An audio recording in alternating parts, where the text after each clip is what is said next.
Hello. हमने इससे पहले जो लेक्चर अपलोड करा था सांख्य दर्शन से संबंधित, उसमें हमने सत्कार्यवाद का जो प्रत्यय है सांख्य दर्शन का, उसकी शुरुआत करी थी। और ये उसमें मैंने बताया था कि बेसिकली जो सत्कार्यवाद का कॉन्सेप्ट है वो 9 नंबर की कारिका है, उसमें उसको डिस्कस किया गया है। और ये बहुत ज़्यादा महत्वपूर्ण है कॉन्सेप्ट सांख्य दर्शन में, क्योंकि पूरा सांख्य दर्शन जो है वो सत्कार्यवाद के कॉन्सेप्ट पे ही बेस्ड है। और इससे पहले वाले लेक्चर में हमने बेसिकली करा क्या था कि जो मूल कारिका है जिसमें कि सारे हेतु बताए गए हैं सत्कार्यवाद को स्थापित करने के लिए, उनके अर्थ को हमने समझने की कोशिश करी थी। अब उसी जो कारिका है या जो सूत्र है, जो फॉर्मूला है, उसको आगे हमें उसकी विवेचना करनी है और ये समझने की कोशिश करनी है कि किस प्रकार से सांख्य जो प्रकृति है, जो अति सूक्ष्म है, इसको इस जगत के मूल कारण के रूप में स्थापित करता है। तो अब सांख्य के सामने प्रॉब्लम ये है कि वो प्रकृति जो कि अति सूक्ष्म है, उसको उसने कारण स्वीकार कर लिया और ये कारणता का सिद्धांत भी वो स्वीकार करता है कि प्रत्येक कार्य का कोई ना कोई कारण होता है। अब यहाँ पे जो बिंदु जिस पे की विवेचना होनी चाहिए वो ये है कि अभी सांख्य ने तो प्रकृति को मूल कारण के रूप में स्वीकार कर लिया, लेकिन ये प्रश्न उत्पन्न होता है कि और जो दर्शन है आगे, जैसे अद्वैत वेदांत है, न्याय दर्शन है, तो इन लोगों ने जिन कारणों को स्वीकार करा है as the basic cause of this world, या इस जगत के मूल कारण के रूप में, हम उनको क्यों ना स्वीकार करें। अर्थात जैसे अद्वैत वेदांत है वो ब्रह्म कारणवाद को स्वीकार कर रहा है, और इधर हम न्याय दर्शन में जाते हैं तो जो वैशेषिक दर्शन है वो परमाणु कारणवाद देता है। तो हम अर्थात हम सांख्य जो है वो कि प्रकृति को ही इस जगत के मूल कारण के रूप में क्यों स्वीकार करें, हम इसका ब्रह्म को क्यों ना स्वीकार करें या परमाणुवाद को क्यों ना स्वीकार करें। तो ये समस्या सांख्य के समक्ष उपस्थित होती है और इसका समाधान करने के लिए ही उन्होंने मूलभूत रूप से इसका सत्कार्यवाद का प्रतिपादन करा है। अर्थात प्रकृति को इस जगत के मूल कारण के रूप में स्थापित करने के लिए सांख्य जो है वो सत्कार्यवाद की स्थापना करता है। अब सत्कार्यवाद, जैसे कि हम जान चुके हैं अब तक कि सत्कार्यवाद बेसिकली कारणता से संबंधित सिद्धांत है, और कारणता से के जो भारतीय दर्शन में कारणता के अनेक स्वरूप जो हैं वो हमारे सामने आते हैं, जिनका थोड़ा थोड़ा वर्णन तो हम पहले पढ़ चुके हैं। उनमें से अगर हम उनको एनिमरेशन करें, उनका वर्णन करें, तो एक तो सत्कार्यवाद आता है, सत्कार्यवाद में परिणामवाद आता है, विवर्तवाद आता है, और असत्कार्यवाद आता है, और असत्कार्यवाद का आरंभवाद आता है। तो ये सारे जो हैं कारणता के अनेक स्वरूप हमारे सामने उपस्थित होते हैं।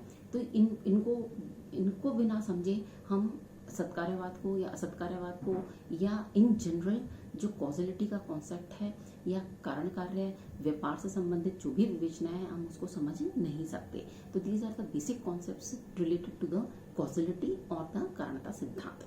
अब सत्कार्यवाद तो जैसे हम कई बार बता चुके हैं कि सत्कार्यवाद है क्या, बेसिकली वह सिद्धांत है जो ये स्वीकार करता है कि कार्य अपनी उत्पत्ति से पूर्व भी कारण में सत्य है। और ये भी मैंने बताया था कि सत्य मतलब जो रियल है, जो विद्यमान है, जो उपस्थित है ना, उसको हम सत्य कहते हैं। ठीक है, तो ये तो सत्कार्यवाद की डेफिनेशन हुई। अब सत्कार्यवाद में दूसरा इसका परिणामवाद बताया, विवर्तवाद बताया। तो परिणामवाद तो जो संक्षिप्त में हम इनको अगर परिभाषित करें तो परिणामवाद मतलब जो सिद्धांत ये स्वीकार करता है कि कार्य जो है वो कारण का वास्तविक रूपांतरण है, और विवर्तवाद जो है वो कार्य को कारण का वास्तविक रूपांतरण के रूप में स्वीकार नहीं करता, एक प्रतीति मानता है, एक अनरियल ट्रांसफॉर्मेशन मानता है। और उसके बाद जो आता है वो हमारे पास सामने आता है असत्कार्यवाद आता है और आरंभवाद आता है। लेकिन इससे पहले आप लोगों को ये भी मिलेगा कि हम परिणामवाद को आधुनिक शब्दावली में इसको विकासवाद का सिद्धांत भी कह सकते हैं। और वो क्यों कह सकते हैं विकासवाद के सिद्धांत, कैसे हम इसको कह सकते हैं, वो इसलिए कि विकासवाद का सिद्धांत ये कि जब कार्य की उत्पत्ति हुई है कारण से, तो एक तरह से कार्य जो है वो अविकसित अवस्था से विकसित अवस्था में हमारे सामने आता है। अर्थात अविकसित अवस्था में कार्य पहले से ही था, और कॉजल प्रोसेस के थ्रू वो विकसित अवस्था में हमारे सामने उपस्थित होता है।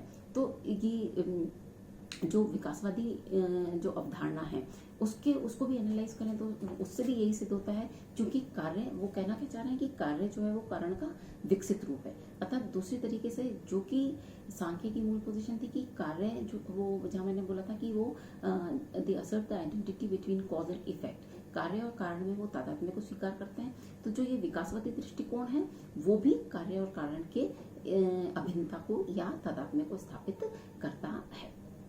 और दूसरा और जो कॉन्सेप्ट्स कारणता से संबंधित वो हमारे सामने आते हैं, वो आता है असत्कार्यवाद आता है। तो असत्कार्यवाद भी अब तक हम जान चुके कि असत्कार्यवाद वह सिद्धांत है जो कार्य को कारण में पहले से विद्यमान स्वीकार नहीं करता। उसके अनुसार जो कार्य है एक नई उत्पत्ति है, it's a fresh creation, new beginning, एक नया आरंभ है। तो वो ये इसको अपन असत्कार्यवाद कहते हैं और आरंभवाद कहते हैं। अब जहाँ देखें कि जो परिणामवाद है वो तो अब इनमें बेसिक डिफरेंस जो कि बहुत ही सूक्ष्म डिफरेंस होता है, तो वो हमें समझना जरूरी है कि जहाँ परिणामवाद जो है वो कार्य और कारण को अभिन्न स्वीकार कर रहा है, अर्थात वस्तुतः कार्य जो है वो कारण से भिन्न नहीं है, ये स्थापित कर रहा है। वहीं दूसरी ओर जो आरंभवाद है, वो आरंभवाद अर्थात कार्य जो है वो अपने कारण में पहले से विद्यमान नहीं रहता, इसका अपना नई शुरुआत होती है, नया आरंभ होता है, अपना एक नए अस्तित्व को ये ग्रहण करता है। तो यहाँ पे जो ये क्या कहना चाहते हैं, तो जो असत्कार्यवादी हैं या जो आरंभवादी हैं वो कार्य को कारण से अभिन्न स्वीकार न करके उसको भिन्न स्वीकार करते हैं। अर्थात आरंभवाद की दृष्टि से देखें तो जो कार्य है वो कारण से भिन्न है, अर्थात उनमें कहीं तादात्म्य नहीं है। तो ये सारे कॉन्सेप्ट्स के पर्सपेक्टिव में ही हमको सत्कार्यवाद और असत्कार्यवाद के डिस्कशंस को, हमको जो भी विवेचनाएं हैं उनको समझना होगा। अब हम स्पेसिफिकली आते हैं, जैसे कल हमने डिस्कस करा था कि जो सत्कार्यवाद से संबंधित कारिका है वो हमें क्या बताती है, असत अकरण उपादान ग्रहणात् सर्वसंभवतः शक्तस्य शक्यकरणात् कारण भावात् सत्कार्यम। अब इसमें जो असत अकरण है तो ये बेसिकली सारे क्या हैं, हेतु हैं या एक तरह से उपाय हैं जिनके आधार पर सांख्य अपने सत्कार्यवादी मान्यताओं को स्थापित करना चाहता है। अब इसमें हम सबसे पहला जो हेतु है वो हमारे सामने कौन सा आता है, वो असत्करण के रूप में हमारे सामने आता है। तो असत अकरण, इससे तात्पर्य क्या है, ये इस हेतु द्वारा जो सांख्य दर्शन है वो ये बताना चाहता है कि जो जहाँ असत है, जो जहाँ अविद्यमान है, उसे वहां से उत्पन्न नहीं किया जा सकता। अर्थात जैसे यदि हमें तेल की आवश्यकता है और हमने बालू को एज अ मटीरियल कॉज उपयोग करा है या ग्रहण करा है, अर्थात यदि हमें तेल एक कार्य के रूप में चाहिए और हम बालू को उसके उपादान कारण के रूप में ग्रहण कर रहे हैं, तो हमें तेल की प्राप्ति नहीं हो सकती। क्यों नहीं हो सकती? क्योंकि वहाँ पे तेल जो था वो असत था, वहाँ अविद्यमान था। और तो ये जो हेतु है वो यही स्थापित करना चाह रहा है कि जो असत है, जो अविद्यमान है, उसकी उत्पत्ति संभव नहीं है। तो हम ये कह सकते हैं कि इस हेतु द्वारा जो सांख्य है वो ये स्थापित करना चाहते हैं कि असत या अविद्यमान की उत्पत्ति संभव नहीं हो सकती। तो अर्थात वे कार्य रूप पदार्थ जो कि अपने कारण रूप पदार्थ में पहले से असत है, अर्थात जो अविद्यमान है, अर्थात जो नॉन एग्जिस्टेंट है, उनकी उत्पत्ति संभव नहीं है।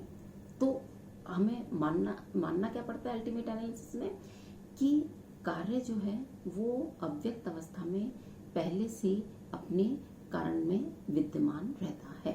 अर्थात जो भी कार्य रूप पदार्थ हैं, इन सांख्यन पर्सपेक्टिव, सांख्य के पर्सपेक्टिव में देखें, हम असत्कार्यवादी इसका खंडन करेंगे, लेकिन जो सांख्य दर्शन है वो ये कहेगा कि जो भी कार्य रूप पदार्थ हैं वो अव्यक्त अवस्था में अपने कारण में पहले से ही सत हैं, पहले से ही विद्यमान है।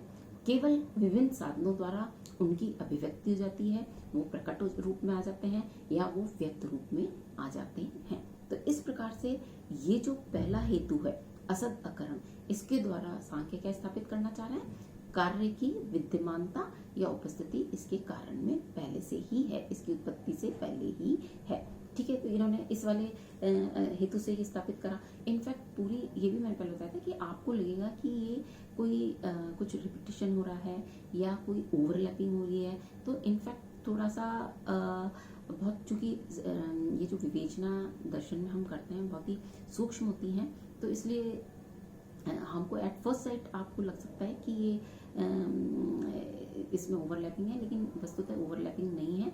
और ये ओवरलैपिंग हमें इसलिए लगती है क्योंकि सारे हेतु जो हैं वो ये स्थापित करने की प्रयास करते हैं कि कार्य की विद्यमानता उसके कारण में, उसकी उत्पत्ति से पूर्व, इसलिए हमें थोड़ा सा ओवरलैपिंग का एहसास होता है।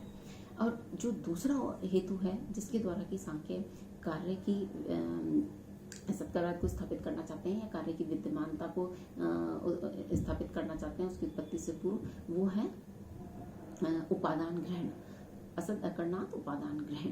तो इस वाले हेतु में सांख्य किस प्रकार से अपने पक्ष को स्थापित कर रहे हैं, वो ये कह रहे हैं कि भाई जब भी हमें किसी विशिष्ट कार्य की आवश्यकता होती है तो हम एक विशिष्ट उपादान कारण को ग्रहण करते हैं। जैसे फॉर एग्जाम्पल यदि हमें मटकी की आवश्यकता है तो हम मिट्टी को एज अ मटीरियल कॉज या एज अ उपादान कारण हम उसको ग्रहण करते हैं, उपयोग करते हैं उसका। और यदि हमें तेल की आवश्यकता है तो हम उसके तेल के बीजों को उपादान कारण के रूप में ग्रहण करते हैं। अर्थात अगर यदि हमें सरसों का तेल चाहिए तो हम उसके बीज लेंगे, यदि हमें तिल का तेल चाहिए तो हम उसके बीज लेंगे। क्योंकि और क्यों चूज करेंगे, क्योंकि उसमें जो हमको चाहिए कार्य रूप पदार्थ अर्थात तेल, वो उन बीजों में अव्यक्त अवस्था में पहले से ही मौजूद है, विद्यमान है, सत्य है, इसलिए हम उस विशिष्ट उपादान का चयन करते हैं। तो सांख्य इस हेतु के आधार पर ये आर्ग्यू कर रहे हैं कि यदि जो कोई अगर हम ये कहता है कोई कि जैसे कि सत्यवादी कह रहे हैं कि असत्य भाई कार्य जो होता है वो अपनी उत्पत्ति से पूर्व असत्य है, तो सांख्य ये कहना चाह रहे हैं कि यदि कार्य जो है वो असत्य होता है या अविद्यमान होता है तो फिर हम एक विशिष्ट कारण को चूज क्यों करते हैं, विशिष्ट कारण का चयन हम क्यों करते हैं। अगर वो विद्यमान, अगर कार्य पहले से अव्यक्त अवस्था में अपने कारण में विद्यमान नहीं है तो हम फिर तो हमारा अपेक्षित जो हमारा कार्य है उसको हम कहीं से भी प्राप्त कर सकते हैं, किसी भी कारण से प्राप्त कर सकते हैं, लेकिन वस्तुतः ऐसा नहीं होता। जब भी हमें किसी विशिष्ट कार्य की आवश्यकता होती है तो हम उसके लिए एक विशिष्ट उपादान का ग्रहण करते हैं, और ये किसी विशिष्ट उपादान का चयन करना, विशिष्ट उपादान का ग्रहण करना ही इस सिद्धांत को स्थापित करता है कि कार्य अपनी उत्पत्ति से पूर्व कारण में सत्य है, विद्यमान है।